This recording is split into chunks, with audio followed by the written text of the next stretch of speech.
আজকে আমরা খুব মজার একটা ইংরেজি শব্দ শিখব। শব্দটা হলো অ্যাবজর্পশন। চলুন একসাথে বলি, অ্যাবসর্পশন।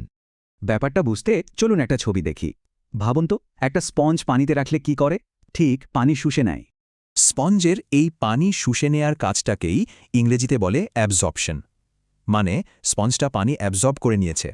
তাহলে অ্যাবজর্পশন মানে কি? কোনো কিছুকে পুরোপুরি ভেতরে টেনে নেওয়া, ঠিক ওই স্পঞ্জটার মতো। কিন্তু মজার ব্যাপার হলো অ্যাবজর্পশন শব্দটা শুধু পানি বা তরলের জন্য না, আরও অনেক জায়গায় এটা ব্যবহার করা যায়। যেমন ধরুন পড়াশোনার কথা, আমাদের ব্রেনও কিন্তু স্পঞ্জের মতো করে জ্ঞান বা ইনফরমেশন অ্যাবজর্ব করতে পারে। চলেন একটা গল্পের মাধ্যমে দেখি। এই ছেলেটার নাম রহিম। রহিম খুব মন দিয়ে পড়ছে। সে নতুন নতুন জিনিস শিখতে অনেক ভালোবাসে।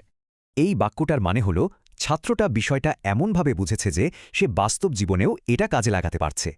যেহেতু রহিম পড়াটা পুরোপুরি বুঝে ফেলেছে, তাই আমরা বলবো ওর অ্যাবজর্পশন খুবই ভালো হয়েছে।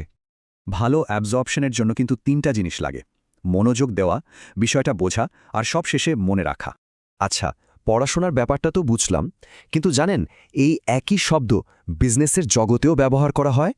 ধরুন একটা অনেক বড় কোম্পানি একটা ছোট কোম্পানিকে কিনে নিল, মানে নিজের অংশ বানিয়ে ফেলল।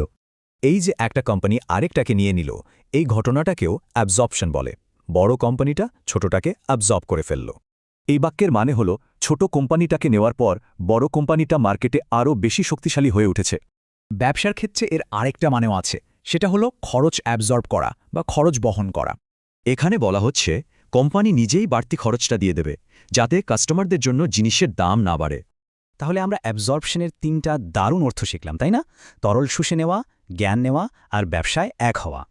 দেখলেন একটা শব্দের কত রকম ব্যবহার। এখন অ্যাবজর্পশন দিয়ে একটা বাক্য বানানোর চেষ্টা করা যাক, কি বলেন?